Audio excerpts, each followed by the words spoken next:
Welcome to the ZNL Podcast, a podcast brought to you by ZN, the OG digital agency in Brussels. And welcome to the ZNL Podcast.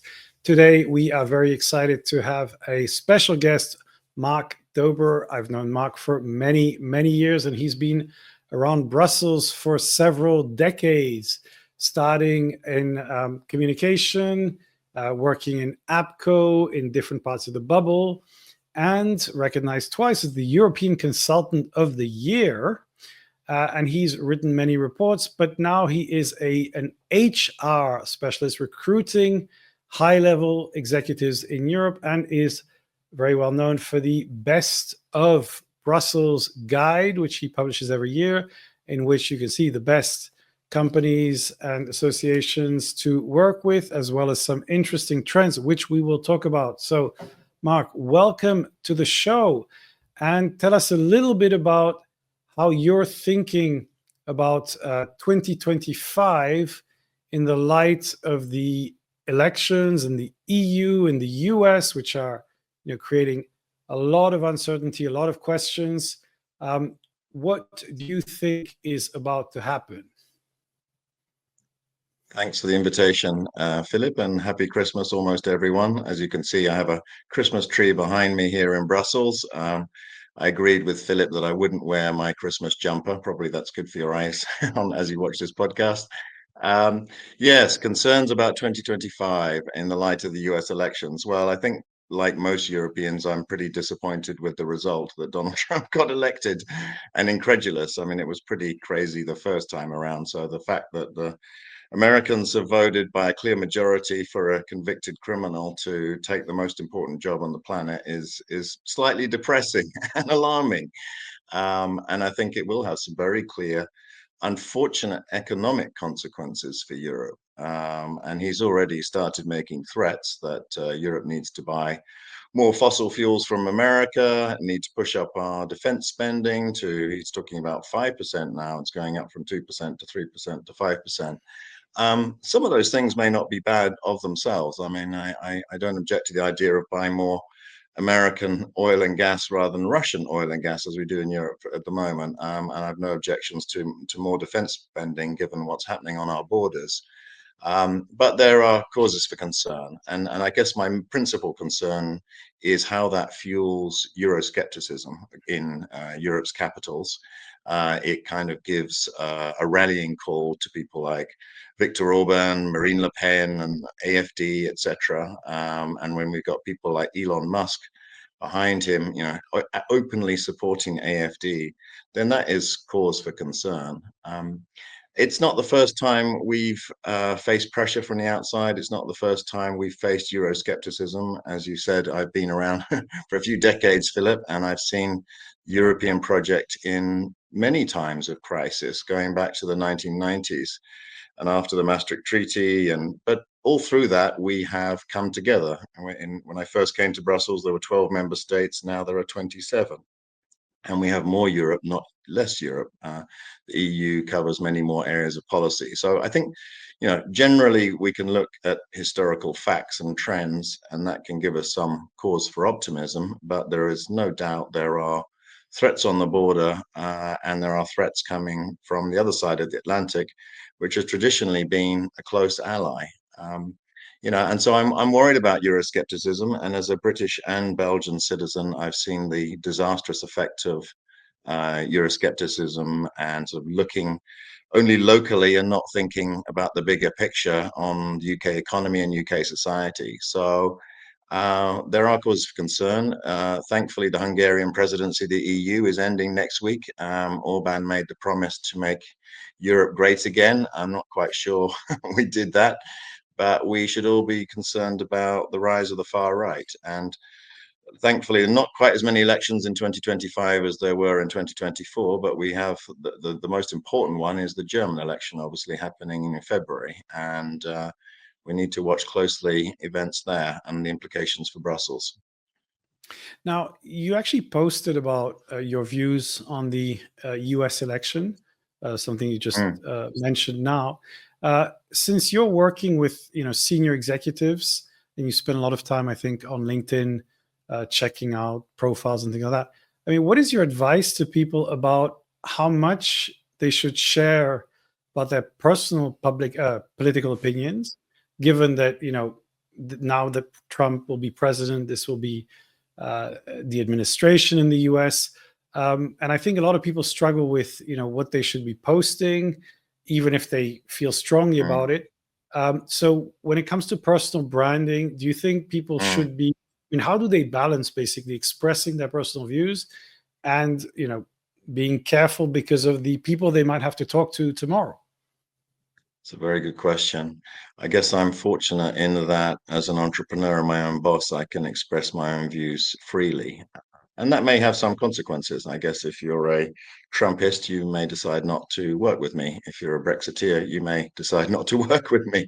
That's your choice because I'm on the other side of those spectrum. But I realize in a large organization, a large multinational company, or a trade association, you have to represent a multitude of views. So I think one thing, if you're pro-European and you're on my side of the fence, I would encourage you to find out how far you can push that with your boss. Have a discussion. I think many bosses in European trade associations, for instance, would recognize that they broadly have a pro-European agenda. We want better policies and a stronger industry here in Europe. So there are things that you can say that will not necessarily cause defamatory remarks or undue criticism or even legal problems, dare I say it. But there are boundaries that we can push, I think, in terms of promoting Europe. Interesting, that post I did on Trump, where I highlighted the fact he was a convicted criminal and that I'm paid as a headhunter to recruit leaders who are ethical, have integrity, and are honest, where he is the opposite of those. I got many one-on-one messages saying, thanks for posting that. I wanted to say the same thing. I also got some messages from Americans saying, if you lived here, you realize why we voted for Trump. And all viewpoints are valid.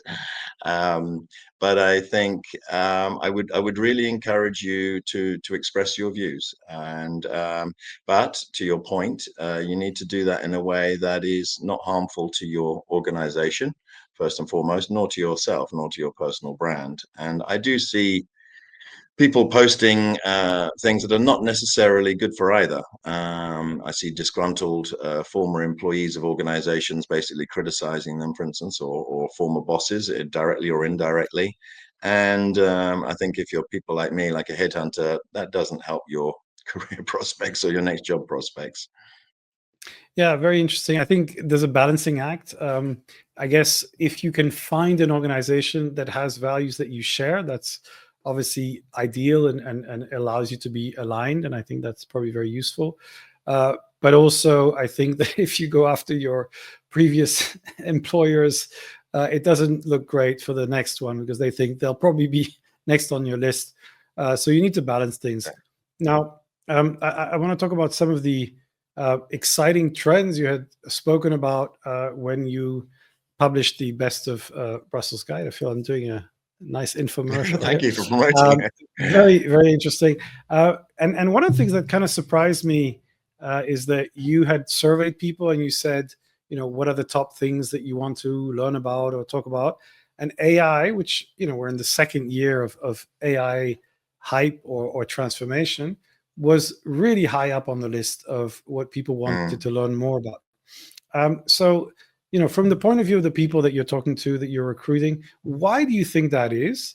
Um, and how has that changed since you did that survey? And the reason I'm asking that is because, of course, at ZN, we work a lot on AI with AI tools, on AI transformation. We've done a series of workshops even just last week. And the thing that we see is that there's a lot of interest, but implementation is much, much more challenging. So what are your thoughts on where we are heading with AI in the bubble? Mm. Well, in this is a subject that's interested me for many, many years. I even created AI system, dare I say it, 25 years ago, which we ended up selling to Microsoft. So it's something I've watched with great interest. And I think it's fair to say that, I mean, you're one of the pioneers in Brussels, but the digital public affairs market should be arguably much bigger than it is.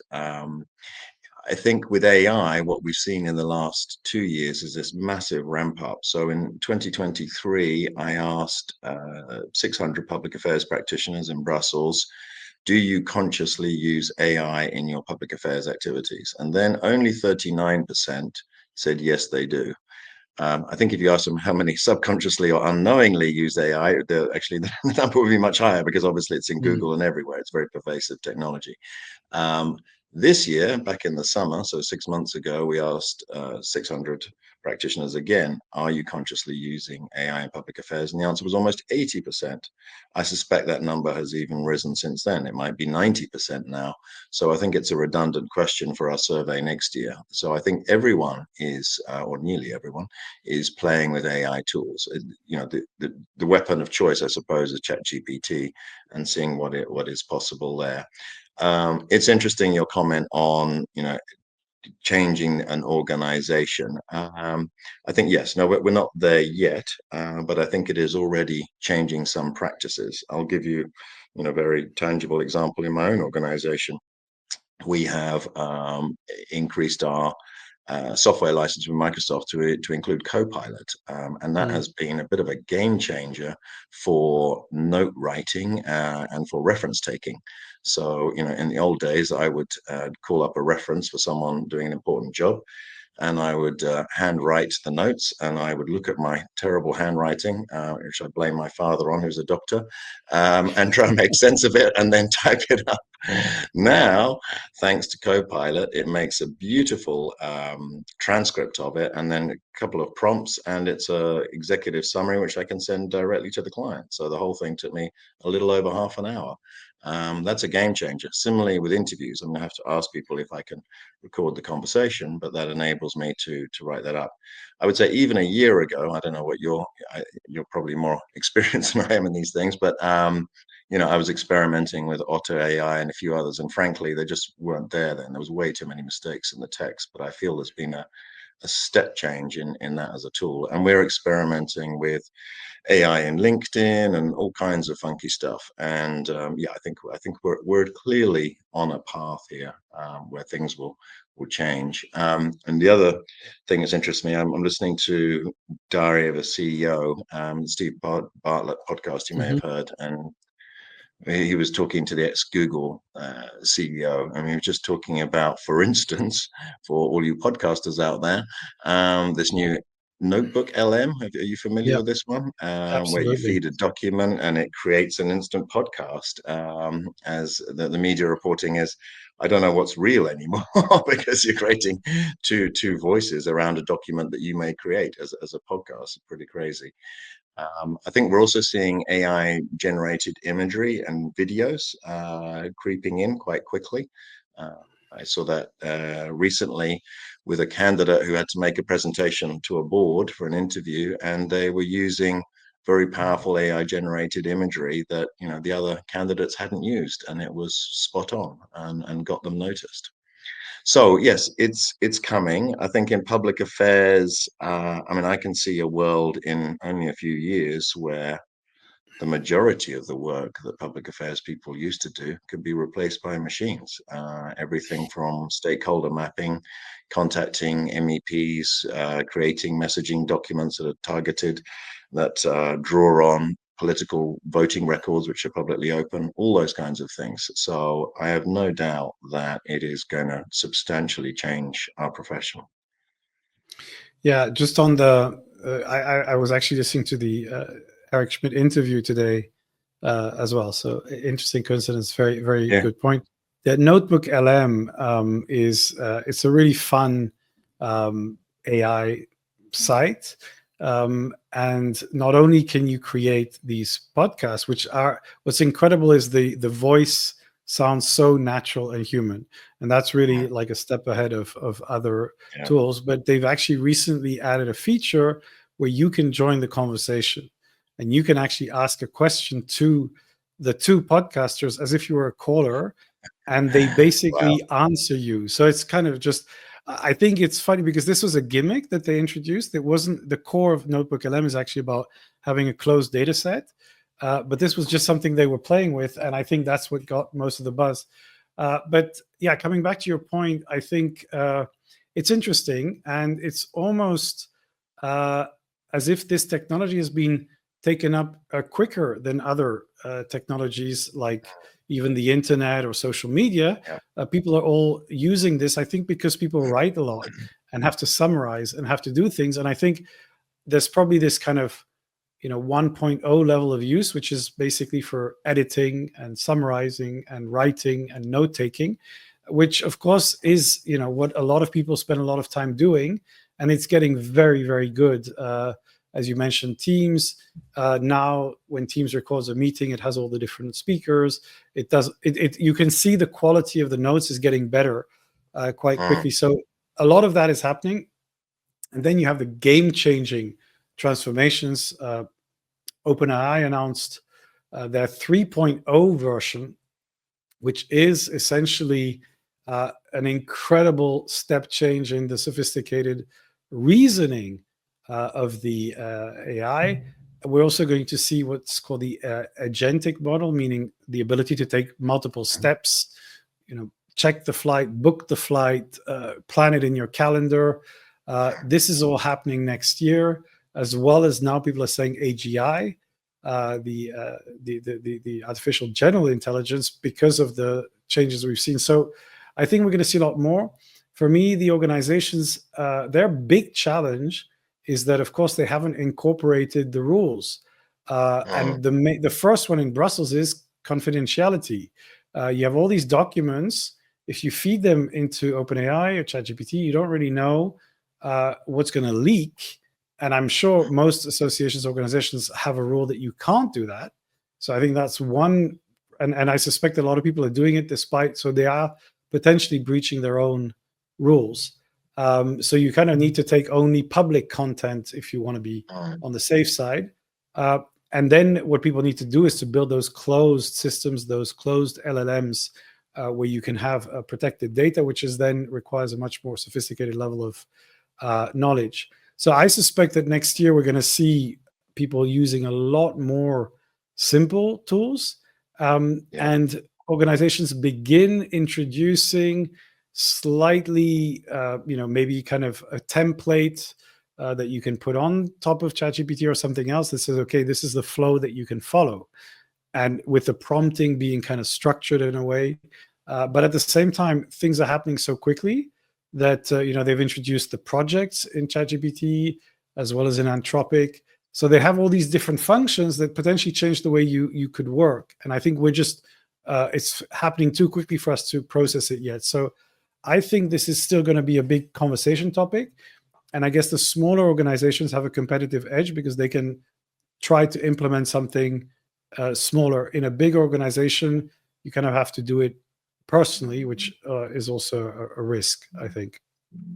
I'll give you an example, yeah. actually, of a little small, talking of small companies and best in Brussels. So we have a section there on digital intelligence tools, and that section has got bigger and bigger as AI has been rolled out in development of these tools.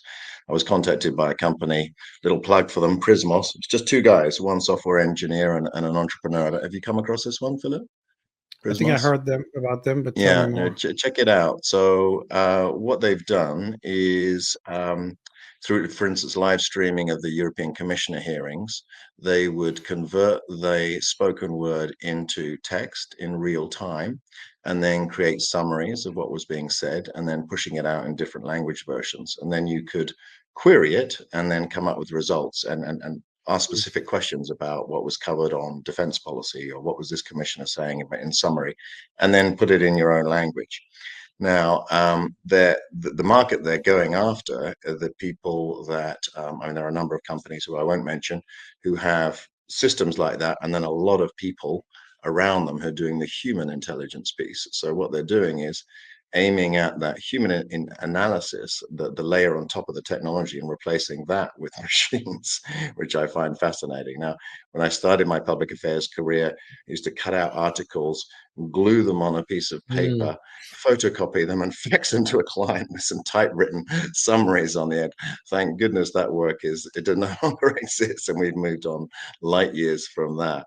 But I think that from I can see from Best in Brussels, I have 5 companies who are doing that kind of thing. Some with some serious venture capital backing. That's going to be this time next year. I suspect there'll be a lot of those, and a lot of people will be using them at relatively low cost.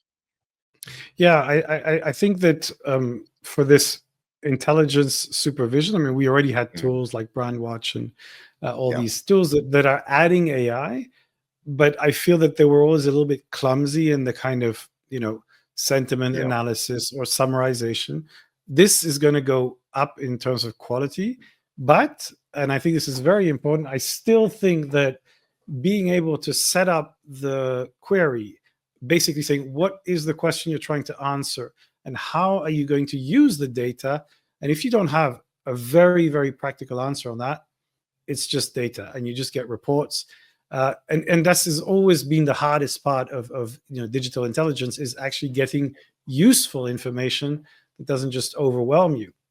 Um, Now, talking about digital information, you're basically spending most of your time on LinkedIn as a recruiter. Is that how do you feel LinkedIn is doing in this age of people running away from X, going to new channels? Are you keeping up with the channel migration, or are you focused mainly on LinkedIn? well, I think this year was a breakthrough year for LinkedIn. I'm reminded of that excellent event you did back in the summer, where, as I recall, the question was, which of you, raise your hands in terms of the most impactful social media, and it was X and Instagram and and practically everybody in the room voted for LinkedIn. And I think this has really happened this year. It's also the year where we've exceeded 1 billion users, I think, in more than 200 countries.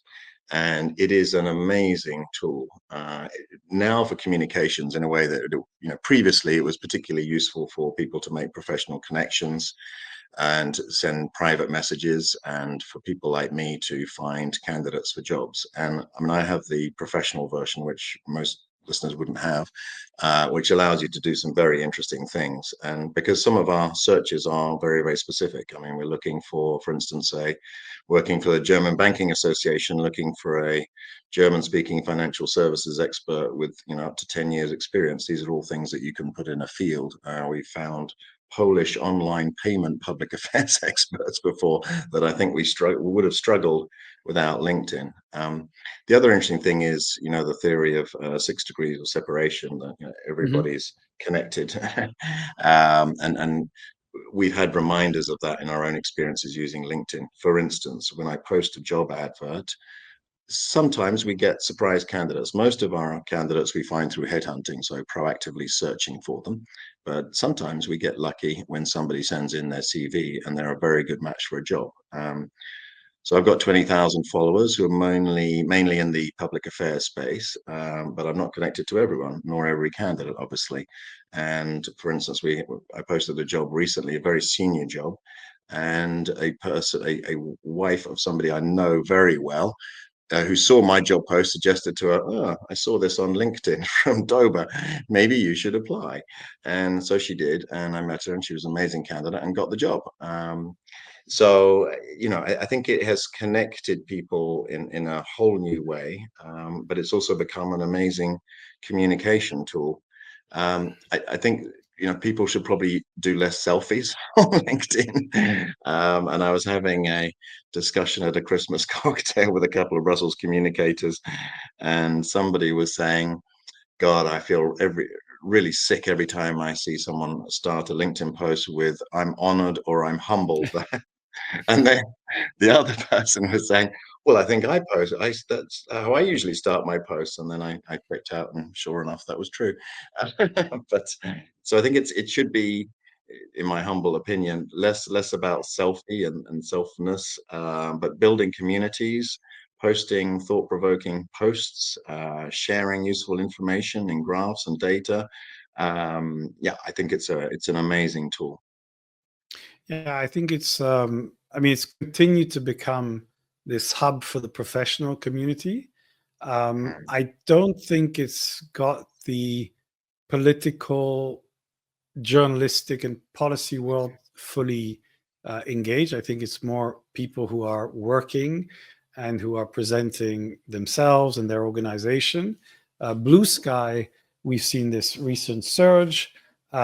Journalists seem to be really liking it, which could then create a network effect with some policy discussions. I think the experts are there. I think the commission and the parliament's MEPs are starting to go there, but it's still too early to tell. But it looks like it's going to make a dent. But I think what we've seen is this fragmentation that we talk about, which is essentially you need to have different platforms for different conversations, essentially. Now, in terms of public affairs in 2025, what are the trends that you are most excited about in the bubble for 25? Well, I think the last 6 months have been a relatively slow patch for most EU public affairs practitioners because, after the elections, it was taking shape, who was going to take which jobs, etc. But now that's settled after the November 27th. And so I think we're all going to be eagerly watching what comes out of the new EU in 2025. It'd be nice to see the back of the Hungarian presidency, the start of the Polish presidency as well. I think there's a lot of questions in terms of what will there be that's new. For instance, von der Leyen's talking a lot about defense and security in more concrete terms than in the past. And interestingly, as a company, we've been approached looking for defense experts or to set up defense-oriented shops in Brussels. Obviously, it's the center of the EU, but it's also NATO headquarters are based here. So I think that's something new, relatively new to watch. And then there's a whole debate about the green agenda. When I talk to experts, apparently a lot of that's going to be very detailed and comitology and implementation. And then there's a counter trend to the last commission and the whole Green Deal. So will the new EU be more about industrial policy? So I think if you're a sustainability expert or you're a lobbyist working for CEFIC, the chemical sector, there's going to be a lot to get your head around with in the coming months. And then, on the political side, I guess it's, what to do about the rise of the far right. In Brussels, we did a survey this year, as I mentioned. One of the questions I asked was, would you engage with the far right and would you engage with the far left? Interestingly, about half said they would engage with the far right. So these are lobbyists representing trade associations, companies, consultancies, and half said they wouldn't, more or less. Those who don't do it usually on personal grounds and ideological grounds, or also because let's face it, there are risks in dealing with the far right in terms of getting noticed by mainstream politicians, or how you might get bound up in something you don't want to get bound up with. It seems that the far left is a sort of more palatable market for public affairs practitioners, interestingly. But that whole question, how to deal with it, is definitely going to be front of mind for many public affairs people. So I think, politics, and there'll be some surprises, as there has been every year in the last 5 years. That'll be hard to predict. But there'll be enough going on in terms of within our own borders and on the edge of our borders with the big questions like Ukraine and Trump. Yeah, it was a very interesting topic when you raised it at the Best in Brussels event. I think that, to some degree, what used to be referred to as the cordon sanitaire is essentially broken, because there's a blurring of, what different parties are right, far right, very far right. And I think the reality is that people are having conversations because they represent a sufficiently large group in their different kind of organizations, that you basically need to talk to them depending on what the political questions are. So I think that they have become, some of them have been pulled into the mainstream, or or the mainstream has moved to the right. This is the Overton window story that I've discussed a couple of times on the podcast, which is that you move the norm because people have shifted it more to the right, which politically you might not like, but this is probably our new reality. Are there any tech trends that you're excited about next year? Are you waiting for your new Vision Pro glasses, or what is it that you want to see next year? Oh well, no. Well, I think we've covered it. I mean, I think it's all really around AI, Yeah, and right. yeah, I think it's intelligence now. Not particularly. I don't think. I mean, I grew up with this program called Space 1999. Do you remember that? No, You're not old enough to remember that. By I then, we were supposed to be I mean, flying around in space machines like ah, 25 years ago. It hasn't happened. I mean, there are some. I've got a friend who's working in a flying taxi company, and apparently that's going to come true. They're going to start those in Dubai, I believe, this year. That's mhm. kind of exciting. Well, So probably that. Amazon is deploying its drones in 25 to some. I mean, I was just watching a Hard Fork episode, which is Hmm. a tech podcast, and they actually have a now they're ready to deploy. So it's gonna be a pretty substantial deployment next year. And I think actually surprisingly, now that VR and AR is no longer a hype topic, we're actually seeing real projects Hmm. being done in those Hmm. spaces. And I think when it's in the hype cycle, people get overexcited about the promise of something, and I think that's what we're having with AI. It's like it's going to solve some miraculously solve a problem, which it doesn't. It's these things are complicated, they're messy, and once you stop talking about it, you can actually focus on using them, getting results. And we've been doing several projects where clients are very happy in doing more, but we don't talk about the technology. We actually talk about what we do with the technology. So I think that that's going to be a very interesting topic. So when you meet people who are looking for a job in Brussels, first job, what is it that you recommend they do to make sure they have the right mindset and the right skill set to get the best job? So right at the beginning of their career, coming to Brussels, for instance. Yeah. Yeah. Okay. Well, I'll say probably the first thing is get ready to work your ass off. I think at the beginning of your career, in your 20s, that is the time when you don't have kids and marriages and all the other things that distract us from work. Really knuckle down, because that's the time when you really need to spend time understanding your profession. And the world is an increasingly complex place. So, I mean, I think probably, Philip, you and I we probably still are workaholics, but I think we work particularly hard in our 20s, I suspect. I get a little bit concerned when I listen to some people in the younger generation who very focused on work-life balance, which is healthy. But I think that's the time when you really need to sort of focus on your professional development, and that will pay dividends in your 30s and your 40s. So that's first thing. I don't know if that's politically correct or not to say so, but I I believe it.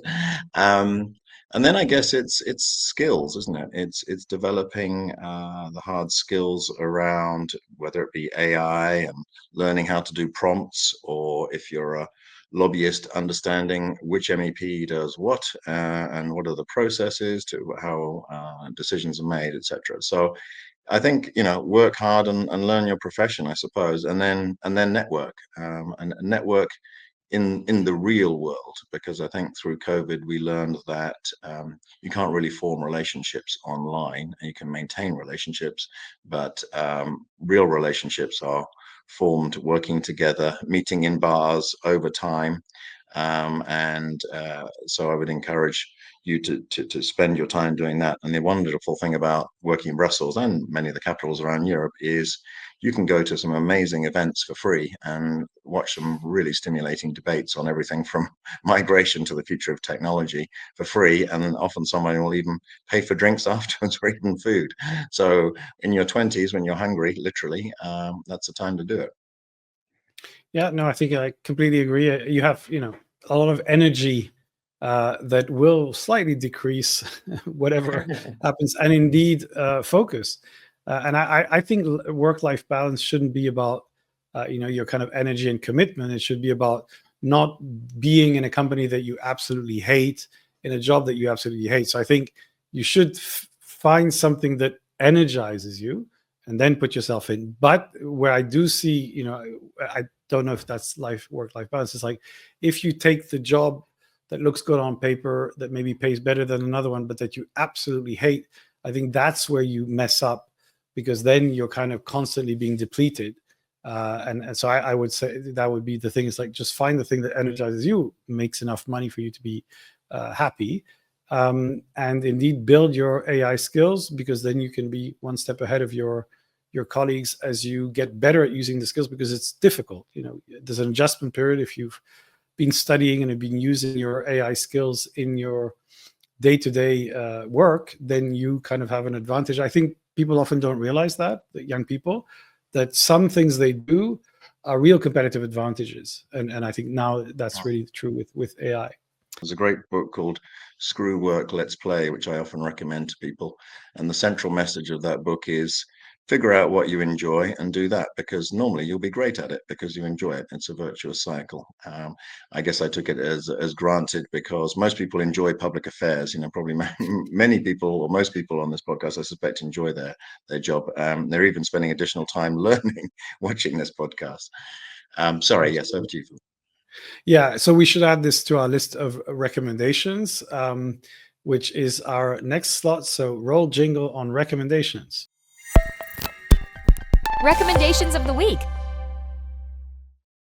So yes, Mark, you already mentioned one recommendation. What else do you suggest people listen, watch, or read?